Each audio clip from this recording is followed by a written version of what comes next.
여러분, 사람이 신앙을 가지고자 할 때 그때 이유가 무엇일까요? 왜 신앙을 갖고 싶다는 생각을 하게 될까요? 그건 아마도 어려움과 문제를 해결받고 싶은 갈망 때문에 아마 그런 마음을 갖게 될 것입니다. 신이라는 존재의 이유는 나라는 존재를 도와줄 때 내게 의미가 있기 때문이죠. 그래서 인간이 한계에 봉착하면, 넘어설 수 없는 선이라고 답답하고 힘겨움에 봉착하면 신을 찾게 되는 것이 인간의 본성인 것 같습니다. 그런데 개인이 신을 찾는 걸 두고 우리가 저 사람은 참 진짜 신앙인이다 라고 인정해주고 칭찬할 때 그 사람은 어떤 모습일 때 우리가 그런 칭찬을 합니까? 만사형통하게 그 사람이 일이 잘 풀릴 때, 물론 그럴 때도 하나님이 큰 복 주신다라고 말할 수 있지만 사실 그것보다는 정말 상상하기 힘든 역경을 만났지만 꿋꿋하게 하나님을 향한 믿음을 지켜갈 때, 절망하지 않고 삶을 포기하지 않고 이겨내려고 몸부림하는 모습을 믿음 붙잡고 행할 때, 그때 우리는 저 사람은 진짜 신앙인이다, 이런 인정을 하게 되죠. 그러니까 우리가 신을 찾게 되는 첫 번째 이유는 내게 이유가 있었지만, 그러나 신앙이 진짜 정수의 신앙이 되었을 때의 모습은 문제의 해결이나 어려움이 없는 바램, 그 정도가 아니라는 거죠. 그것을 뛰어넘을 때야 비로소 진짜 신앙이라고 인정하게 됩니다. 그러니까 진짜 신앙으로 들어가는 길에는 반드시 어려움과 고통이라는 장애물이 항상 있더라는 거죠. 그래서 어려움을 만났다고 해서 왜 그러냐고 따지는 것, 사실 이건 신앙의 수준이 너무 스스로 낮다는 것을 자인하는 것일 뿐이죠. 신앙의 깊이를 아는 사람은 이런 말을 하기보다 오히려 하나님을 붙잡고 하나님을 의지하는 믿음을 그 순간 더 발동하게 될 것입니다. 미신적 신앙의 특징은 어려움이 없는 신앙을 추구하는 것입니다. 신의 존재 이유와 필요는 내 문제의 해결이기 때문이다, 이렇게 일반 종교학적으로 개념을 가지고 이야기하겠죠. 그러나 성경적 신앙의 특징은 이 모든 중심점이 내게서부터 하나님에게로 전환된 것이 바로 성경적 신앙의 특징입니다. 문제가 있고 없고는 이제 그리 크게 중요하지 않습니다. 그런 문제의 유무보다도 더 중요한 것은 내가 그분을 얼만큼 신뢰하고 있느냐, 얼만큼 신뢰하며 그분 붙잡고 가느냐, 바로 여기로, 이 포인트로 전환되어진다는 거죠. 과거에는요, 문제 없는 것이 그게 선한 것인 줄 알았습니다. 그런데 이제는 어떻습니까? 신앙이 깊어지고 나면 어떤 어려움에도 우리를 향한 하나님의 사랑은 끝나지 않고 우리는 하나님 붙잡는 그 손길을 잃지 않겠다. 여러분, 이게 진정한 선이라는 것을 깨닫게 되는 것이죠. 내가 하나님을 떠나지 않고 하나님이 나를 버리시지 않는다면 내게 어떤 문제가 닥쳐온다고 한들 좀 힘들기도 하고 어려운 건 있지만, 그러나 그리 큰 문제는 아니라는 거죠. 왜냐하면 그 어떤 문제보다도 하나님이 크시다는 걸 우리는 믿기 때문에, 비록 이 둔턱이, 이 장애물이 내게 힘겨움은 되지만, 그러나 반드시 하나님이 나를 넘어가게 하실 뿐만 아니라 반드시 이기게 하실 거라는 걸 믿기 때문입니다. 바로 이걸 진짜 믿음이라고 부르는 거죠. 오늘 본문에 나오는 이 회당장이 자신의 12살 난 어린 딸이 죽을 병에 걸려서 죽어가는 상황 속에 오직 주님만이 딸을 살릴 수 있다는 그 믿음으로 찾아와서 구하고 있는 사건이 오늘 본문의 이야기죠. 오늘 우리가 주목하고 싶은 건 예수님 때문에 이 딸이 나았다라는 단순한 사실이 아니라, 우리가 포커스를 잡고 싶은 건 생명으로 나아가는 그 과정에 이 아버지가 넘어서야만 하는 문제가 많더라라는 거죠. 바로 그걸 오늘 한번 생각해 보자는 겁니다. 이게 신앙이기 때문에 그렇습니다. 그리고 그것을 성취하기 위해서 이 아버지가 감내해야 했던 건 그러면 무엇인가라는 말이죠. 회당장 야이로가 딸의 생명을 구하기 위해서, 즉 생명으로 나아가기 위해서 넘어야 했던 장애물은요, 3가지가 있었습니다. 처음에 시작할 때, 그리고 그 과정 중에, 그리고 그 마감에 세 번의 장애물이 야이로를 떡하니 가로막더라는 겁니다. 그럼 어떤 장애물이 그를 가로막고 있었을까요? 첫 번째 야이로를 가로막고 있었던 첫 번째 장애물은 바로 체면이라는 장애물이었습니다. 여러분, 체면이라고 하면 한국 사람을 따라올 나라가 없을 겁니다. 한국 사람들은 체면을 목숨보다 중하게 생각하는 사람들이죠. 유교 문화권을 살아가는 나라 사람들은 다 사실 체면을 중시합니다. 그러나 이 체면을 중시한다는 것이 반드시 나쁘다고 할 수는 없습니다. 체면 문화가요, 사회를 질서 있게 만들어주는 기능의 역할을 하기 때문에 우리는 이 체면이라는 걸 반드시 나쁘다라고 말할 수 없어요. 체면을 무조건 나쁜 것이라고 매도하는 건 옳지 못한 행위라는 거죠. 오히려 요즘은 체면을 너무 생각지 않는 것 같습니다. 우린 이걸 염치가 없다라고 부를 수 있을 것 같습니다. 그러나 너무 개인적이고 자기만 생각하는 그런 시대가 되다 보니까 오늘 이 시대 젊은 세대의 사람들은 염치 없는 모습들을 보이는 때가 우리가 종종 있는 걸 보죠. 염치 없는 것과 실용적인 것은 사실 동의어는 아닌데 말이죠. 자, 어쨌든 이 회당장에게 체면이 왜 문제가 되었을까요? 여러분들, 회당장은요, 각 마을마다 기본적으로 회당이 거의 하나씩은 다 있었습니다. 하나 이상씩 있었는데 이 회당을 주관하는 어른을 일컫는 말이 회당장이죠. 이 회당은 단순한 말씀과 기도만 하는 그런 곳 정도가 아닙니다. 그걸 넘어서는 마을의 센터의 역할, 모든 판결의 역할까지, 모든 삶의 결정까지도 다 공공의 결정은 다 회당에서 이루어진다고 말할 수 있는 그곳이 바로 회당입니다. 그리고 그 회당장은 과거 우리 시대에 마을마다 촌장이라고 있었죠. 마을을 지도하는, 이끌어가는 어른으로 지도력을 발휘하는 인물입니다. 그의 허락을 받아야만 그 마을에서 뭔가를 할 수 있었고, 그가 인정하지 않는 일은 그 마을에서 이루어질 수가 없었죠. 마을 안에서만큼은 마치 임금님 같은 역할을 했다고 하면 너무 과한 말일지 모르겠습니다만은 어쨌든 촌장은 그만큼 중요한 역할을 했습니다. 바로 그런 역할의 존재가 누구냐? 회당장이라는 거예요. 그런데 이 회당장은 촌장보다 더 뛰어난 능력입니다. 왜냐하면 이런 촌장의 역할에다가 더불어 마치 지방 제사장의 역할처럼, 제사장은 아니지만 종교 지도자의 역할까지도 더한 사람이 그게 바로 회당장이었거든요. 종교적 그리고 사회적 리더십을 가지고 있었던 사람, 그래서 그 사람의 허락 없이는 그 마을에서 어떤 일도, 어떤 종교적인 일도 이루어질 수 없고 사회적인 일도 허락받을 수 없는 그런 권위를 가지고 있었던 사람이 회당장입니다. 그런데 우리가 이미 3장 말미에서 살펴본 것처럼 유대 지도자들, 그러니까 정권을 가지고 있었던, 권력을 가지고 있었던 유대의 지도자들은 예수님을 죽이기로 이미 모의한 상태였습니다. 유대 종교 지도자들은 예수를 이단으로 거의 인정한 상태, 죽여야 된다라고 이미 심리적 합의를 서로 본 상태였다는 말이죠. 그런데 지역의 종교 지도자인 회당장이 예수님에게 찾아가서 도움을 구하고 그 은혜를 덧입는다면, 그렇다면 사회 지도자들의 방향성과 충돌을 일으키는, 위배되는 상황이 벌어지게 되죠. 이 사회 지도자의 최고봉이 누굽니까? 대제사장이죠. 회당장은 그 권위 아래에 있는 사람입니다. 그 종교 지도력을 따라야 하는 사람인데 만약에 반대되는, 위배되는 일을 한다면 이 회당장은 온전할 수 없는 상황이 벌어지게 될 겁니다. 그러니 회당장의 입장에서 굉장히 불편한 상황이 벌어질 수 있죠. 그런데 야이로 앞에 놓여져 있는 상황은 무척이나 급박하게 돌아가고 있습니다. 지금 다른 이유가 아니라 자기 딸이 죽어가고 있다는 겁니다.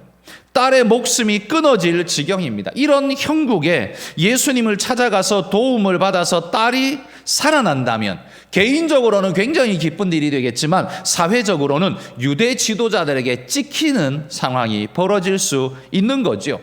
회당장 체면으로서는 예수 편이 되면 안 되고 대제사장 편이 되어야 하는데 개인적 상황에서는 예수 편이 될 수밖에 없는 상황이 지금 자기 앞에 벌어지고 있다는 거죠. 여러분, 여러분이 만약 이런 상황에 놓이게 된다면 여러분은 결국 어떤 선택을 하실 것 같습니까? 사회가 어떠하든 말든 내 딸이 살아야지, 혹시 이겁니까? 아니면 지금 사회적인 체면과 환경 때문에 내가 내 딸이 죽을지언정 어쩔 수 없다, 여러분 그런 마음이시겠습니까? 아마 많은 수의 사람들은 딸을 살리는데 아마 마음을 두지 않을까 싶습니다. 결론적으로 예수께 간다, 아마 그걸로 귀결될 거라고 생각합니다. 그런데 그 과정에서 내가 회당장으로 해서 이래도 되나라는 고민이 굉장히 많을 겁니다. 아마 나이가 연세가 높으면 높을수록 더 그런 고민을 많이 하게 될 겁니다. 체면을 더 많이 따질 수밖에 없을 거라는 거죠.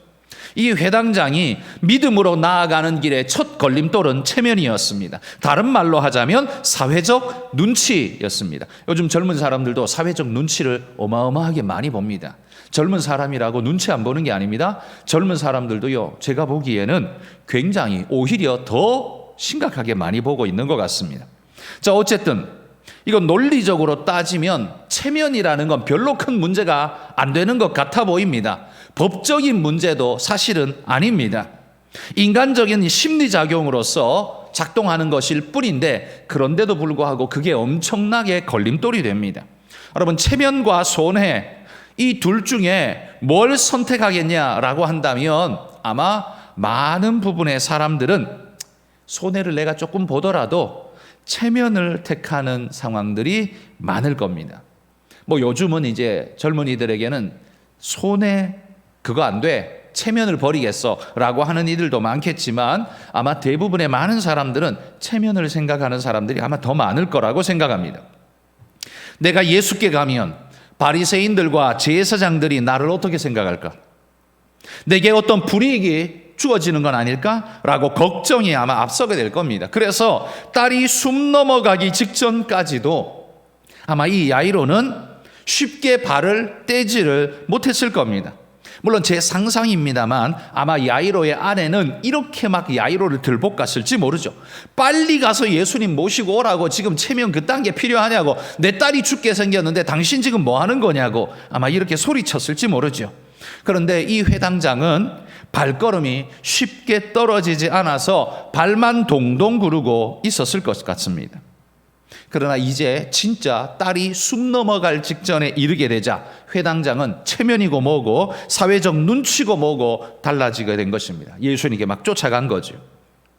여러분, 하나님은 때때로 우리를 하나님의 뜻으로 몰아가실 때 이런 강제적인 방법을 사용하실 때가 있습니다. 우리가 너무 체면이나 사회적 눈치에 휩쓸려 있어서 쉽사리 움직이려 하지 않을 때 하나님은 때로는 이런 방법도 쓰신다는 말이죠. 하나님이 여러분의 등을 떠밀어 내실 때 여러분, 그때 그게 복인 줄 알고 믿음으로 결단하고 순종할 수 있기를 바랍니다. 우리의 신앙 행로를 방해하는 첫 번째 걸림돌은요, 체면, 사회적 눈치라는 사실입니다. 그러기에 여러분, 우리는 오히려 하나님께 이렇게 기도해야 합니다. 하나님, 내가 사회의 눈치보다 주님의 눈치를 더 볼 수 있는 그런 믿음의 사람이 되게 해 주십시오. 여러분, 그렇게 기도하시기 바랍니다. 그렇게 기도하지 않고 그냥 살다 보면요, 사회적 체면과 눈치가 우리에게 신앙적 걸림돌로 얼마나 많이 작용되는지 모릅니다. 또한 기도하실 때 이렇게 기도하십시오.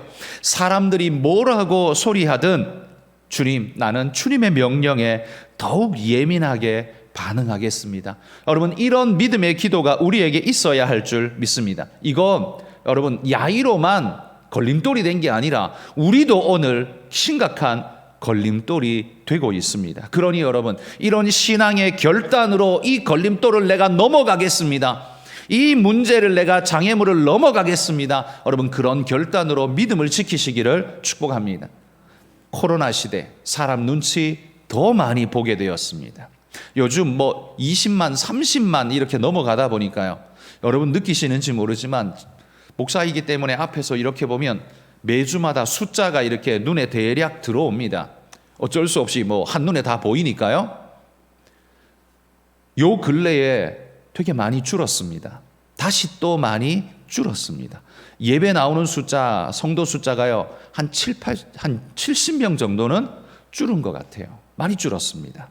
이게 3부로 나뉘어지니까 이게 좀 덜 해 보일 뿐이지, 여러분 전체로 놓고 보면 되게 많이 준 거예요. 지금 코로나 숫자가 되게 높아지고 또 우리 주변에 걸리는 사람들의 숫자가 많다 보니까 자가 격리를 해야 되니까 또 어쩔 수 없는 부분도 있죠. 그런데 어쨌든 여러분, 우리가 자가 격리라는 이런 단계가 아니라 우리가 심리적으로 쫓겨서 혹은 어떤 사회적인 눈치를 보느라 하나님 앞에 예배하러 가지 못하는, 여러분 이런 일이 없기를 바랍니다. 하나님 앞에, 하나님 이런 체면보다, 이런 사람의 눈치보다 하나님 주님의 눈치를 내가 더 적극적으로 보겠습니다. 여러분 그런 믿음으로 달려가시는 이 첫 번째 장애물이 문제되지 않는 분들이 되시기를 주의 이름으로 축복합니다. 이 회당장 야이로가 생명의 길로 나아가는데 그에게 두 번째 걸림돌이 있었습니다. 예수님께 가는데 걸림돌이 있어서 처음에 쉽게 못 갔죠. 그런데 가고 난 다음에도 그에게 또 걸림돌이 있습니다. 그건 도덕적 문제였습니다. 어렵사리 주님께 나와서 주님 앞에 엎드려 간곡히 청할 때 주님이 뭐라고 합니까? 그래 가자, 내가 네 딸 살려줄게. 이렇게 주님이 흔쾌히 가십니다. 야이로가 주님께 찾아오는 데까지는 되게 어려웠는데 주님의 도우심을 구하는 것은 어렵지 않게 너무 쉽게 받아버렸습니다. 여러분 주님은 누구에게나 이렇게 넉넉하신 분이라는 사실을 믿으시기 바랍니다. 우리도요, 주님께 나아가는 게 어렵지, 예수 믿게 되는 데까지 어렵지, 믿고 나면 하나님의 은혜와 은총을 덧입는 건 오히려 쉬운 일입니다. 왜? 하나님이 무한 사랑으로 우리를 도우시고 사랑하시기 때문입니다. 이걸 아는 사람은요, 주님께 찾아가는 것을 어려워하지 않습니다. 거절당할 일 없다고 확신한다면 우리는 주님을 찾아가는 게 어렵지 않을 겁니다. 여러분 그렇게 늘 주님을 찾아 나아가시기를 바랍니다. 여러분 그런데 이렇게 어려운 발걸음으로요, 이 야이로가 주님께 와서 허락받고 주님 모시고 가는데 문제가 발생했습니다. 갑툭튀의 여인이 등장한 거죠. 누굽니까? 이 혈루병 여인이 갑자기 어디선가 불쑥 나타나서 예수님의 발걸음을 막은 거지 않습니까? 우리가 지난주에 살펴본 것처럼 12해 혈루병에 시달리는 여인이었습니다. 이 여인의 이야기를 들어보니까 이 야이로도 답답하기는 하지만 이 여인의 이야기를 들어보니까요, 이 여인이 참 딱한 여인이라 12년 동안이나 이 심각한 빈혈 증세와 그 다음에 종교적인 부정함에 뒤싸이고 어려움에 내쫓기고 움직이는 것조차 심각한 빈혈 증세에 힘겨움을 겪게 되었다면 사는 것 자체가 얼마나 힘겨웠고 아마 그의 얼굴은 핏기가 없는 아마 창백한 그런 어려운 얼굴이었을 겁니다. 그러니 야이로의 입장에서도요, 밀쳐내기가 쉬운 일이 아니었다라는 거죠. 내 욕심, 내 고집만 부리기에는 이 여인의 형편이 너무 어려운 거죠. 그러나 그런 여인의 문제를 해결해 주면서 대화하고 있는 주님, 말리지도 못하겠고 그렇다고 잘하고 있다고 칭찬할 수도 없는 게, 그래서 마음속이 새까맣게 타들어가고 있는 게 그게 지금 야이로의 심정 아닐까요? 혈루증 여인이 도움을 받아야 한다는 사실은 야이로도 인정할 겁니다. 그래, 저분도 12년 동안이나 저렇게 고생하고 저렇게 지금 죽을 지경인데 얼굴을 봐, 핏기 하나 없이 지금 저렇게 사람이 죽어가는데 주님 도움 받아야지. 그런데 또 한편에서는 어떤 마음이요? 내 딸이 죽어가고 있는데 무슨 상관이야, 그까짓 게 무슨 상관이야, 이런 마음이 또 한편에 들지 않겠습니까? 그런데 수많은 사람들의 눈동자가 지금 자기를 지켜보고 있습니다. 너 저리 썩 비켜. 내 딸이 더 중요해. 이렇게 말하기에는 그 마을의 어른으로서, 회당장으로서 자기 딸만 고집하고 있는 모습이 드러나는 게 그 또한 되게 불편하고 어려운 일인 거지요. 그러니 이렇게도 못하겠고 저렇게도 못하겠는 그런 도덕적 걸림돌이 지금 야이로를 다 가로막고 있는 겁니다.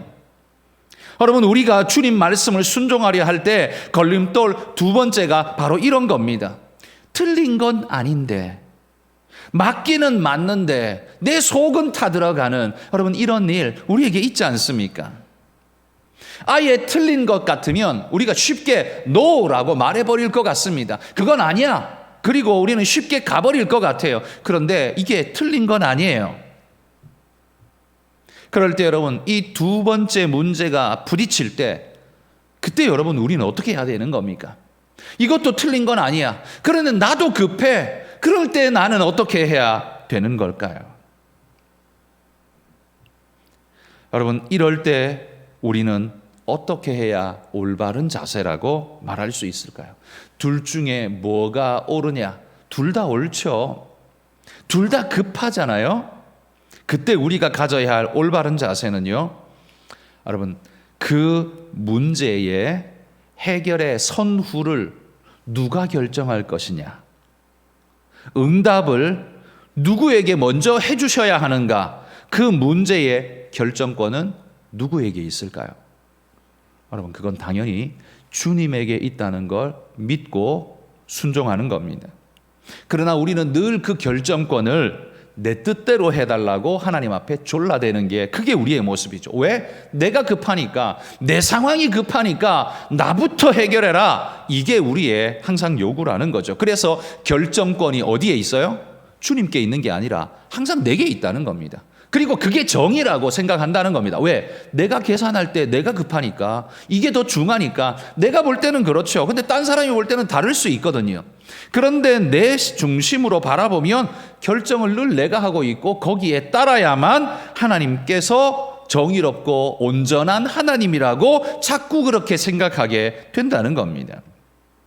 내가 이렇게 간절히 기도하고 있는데 하나님이 김 집사로 먼저 응답받게 하고 저 박 집사가 먼저 기도 응답받게 하면 내 속에서 어떻게 해요? 천불이 납니다.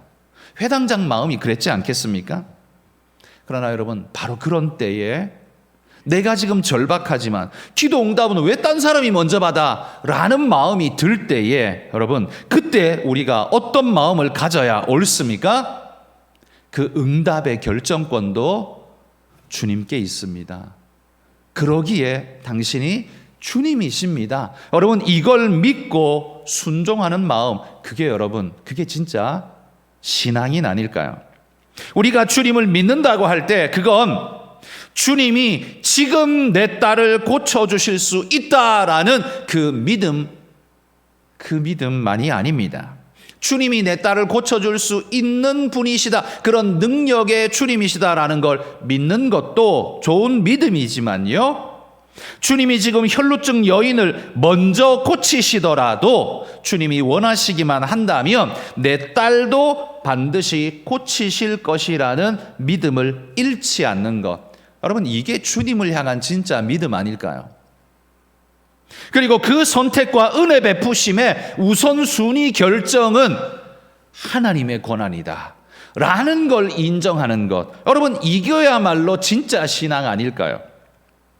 우리는 주님이 이 병을 고치실 수 있다고 믿습니까? 라고 말하면 우리는 다 그냥 아멘 하면서 이 질문에 쉽게 응답합니다. 그런데 진짜 믿음의 문제는 주님이 이걸 고치실 수 있는 분이 맞습니까? 이 질문이 아니라요, 질문을 조금 바꿔서 주님이 고치실 수 있느냐가 아니라 언제 고치시든지 그 시간과 방법의 선택권도 그분께 있다는 걸 믿습니까? 라고 할 때 아멘으로 우리가 순종할 수 있을 때, 이게 진짜 믿음 있는 사람이라는 말입니다.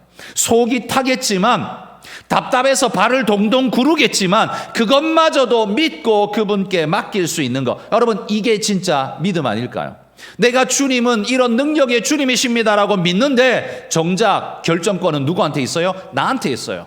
내 딸 먼저, 지금 당장이라는 내 조건에 부합해야만 하나님이시다라고 말한다면 여러분, 이건 하나님이 아니라 자신이 하나님이잖아요.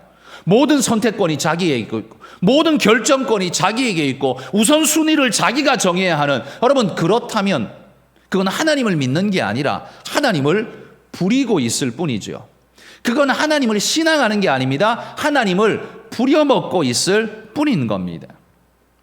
회당장을 가로막는 두 번째 문제는 사실 정말 큰 문제입니다. 첫 번째 체면보다도 더 큰 문제입니다. 회당장의 마음을 새까맣게 태워버리는, 그러나 그렇다고 막무가내로 막을 수도 없는 지금 그런 상황이었습니다. 여러분, 우리에게 이런 걸림돌이 찾아올 때 상황과 문제는 굉장히 답답합니다. 그렇지만 여러분, 우리는 무엇까지 믿어야 합니까? 하나님이 하신다. 그리고 그 하나님에게 그 권세가 있다라는 걸 끝까지 인정하고 기다리는 것. 여러분, 이게 바로 진짜 신앙이라는 걸 잊지 마시기를 바랍니다. 회당장이 생명의 길로 나아가는데 그를 가로막는 첫 번째 문제는 체면이었습니다. 두 번째 문제는 도덕적인 문제였습니다. 세 번째 문제는요, 죽음이었습니다. 주님을 처음 부르러 갈 때 그 발걸음이 떨어지지 않아 어려웠습니다. 그러나 달려가고 난 다음에는 주님이 흔쾌히 가자고 하셨습니다. 이렇게 쉬운 걸 진작 올 걸 생각했을 겁니다. 그런데 가는 길에 도덕적 문제가 발생했습니다. 이 여인의 문제가 발목을 턱하니 붙잡았던 거죠. 그리고 그 문제까지도 어쨌든 해결했습니다. 그리고 가는 길에 무슨 문제가 발생하여? 절망의 결정타 문제가 생깁니다. 회당장에게 있어서 예수님을 모시고 가야 하는 그 시기, 그 기간은 죽기 전에였습니다. 딸이 죽기 전에 빨리 모시고 가야 하는 거였습니다. 죽어버리면 모든 게 허사가 된다는 거였습니다. 이게 사실 보편 진리 아닙니까? 그러나 주님은 보편 진리에 속박되는 분은 아닙니다. 여러분, 우리 이거 확실히 믿어야 합니다. 하나님은요, 생태계를 만드신 분이고 생태계를 운영하는 분이시지만 생태계에 종속된 분은 아닙니다. 인정하십니까? 하나님은 우주 역사가 순리대로 돌아가도록 만드신 창조자이시지만 그러나 그 순리에 속박되는 분은 아닙니다. 뛰어넘는 분이시라는 말이에요. 그 이상을 하실 수 있는 권세와 권능이 있는 분이라는 말이에요. 여러분, 보편의 진리는 주님의 작품입니다. 주님이 만드셨어요. 그리고 그분은 때때로 그런 보편의 진리를 뛰어넘는 특별한 진리를 만들어내시는 분이라는 것도 우리가 믿어야 합니다. 그 권한이 누구에게 있어요? 우리 주님에게 있다는 말입니다. 그러나 회당장에게는 지금 조건이 있었습니다. 죽기 전에. 왜? 이게 보편 진리거든요. 죽어버리면 그럼 끝나는 거예요. 아무 답이 없는 겁니다. 그래서 이 회당장에게 조건은 오직 죽기 전에였습니다. 그런데 모시고 가는 길에 집에서 소식이 옵니다. 딸이 이미 죽었으니 선생을 더 귀찮게 하지 마십시오. 이렇게 소식을 전합니다. 이 소식은요, 회당장에게 청천벽력 같은 소식이었을 겁니다. 다른 소식은 몰라도 이 소식만큼은 없기를 바랬습니다. 여러분이라면 이때 무슨 생각이 드셨을 것 같습니까? 아마 한국인이라면 대부분 아마 이랬을 것 같습니다. 주님 멱살을 부여잡고 내가 그렇게 빨리 가자고 했잖아. 당신이 꿈을 대다가 이 사단이 일어난 거잖아. 내 딸 살려내. 아마 대부분 한국인들은 그러지 않을까 싶습니다. 속이 타니까 그렇죠. 꿈을 댄 예수님의 탓이라고 아마 다들 그렇게 소리칠 겁니다. 그리고 죽어버렸으니 어떻게 해요? 기회는 다 날아갔다. 이렇게 생각을 한 겁니다. 이 죽음의 소식이야말로 회당장에게 가장 크고 높은 마지막 장벽이었습니다. 이건 뭐 장애물 정도가 아니죠. 끝이라고 생각되니까요. 그런데 주님께서 이 죽음의 장벽 앞에서 뭐라고 말씀하십니까? 이렇게 말씀하셨습니다. 두려워 말고 믿기만 하라. 죽었는데 어찌 절망하지 않을 수가 있습니까? 그러나 그건 죽음의 권세 아래에 있는 사람들에게만 속한 말일 뿐입니다. 죽음의 권세 아래에 놓여 있어서 어찌하지 못하는 사람들은 그렇게 말하는 게 당연합니다. 그런데 우리 주님은 어떻습니까? 죽음의 권세 위에 계신 분이십니다. 그분이 두려워하지 말라고 하셨다면 답이 있다는 소리입니다.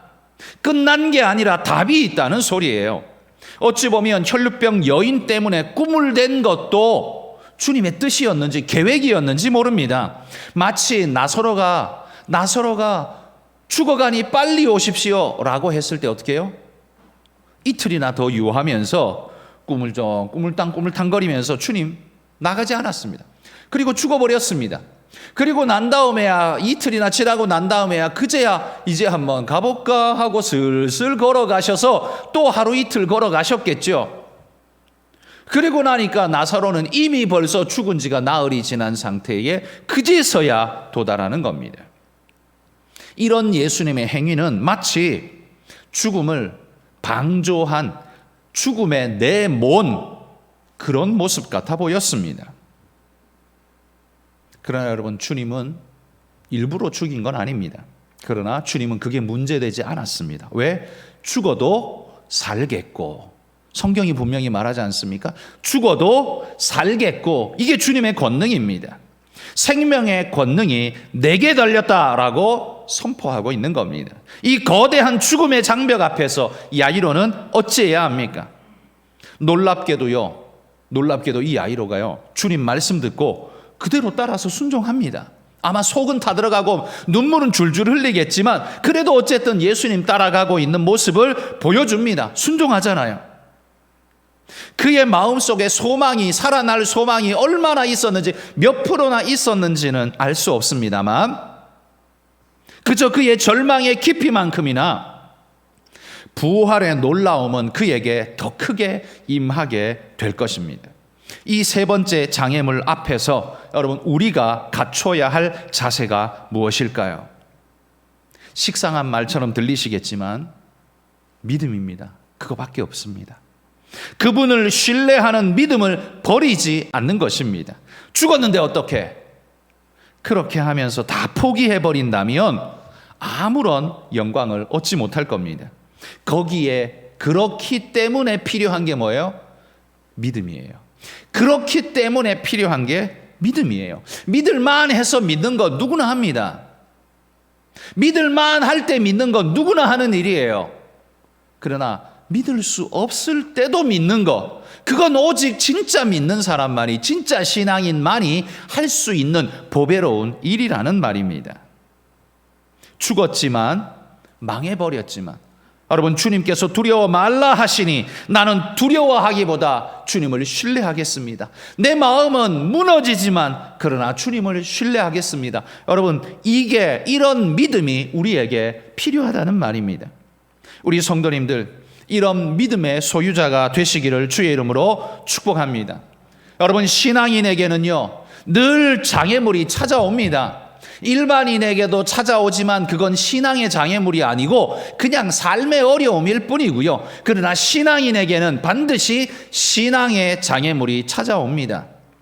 장애물 없는 인생이 믿음의 인생이 아닙니다.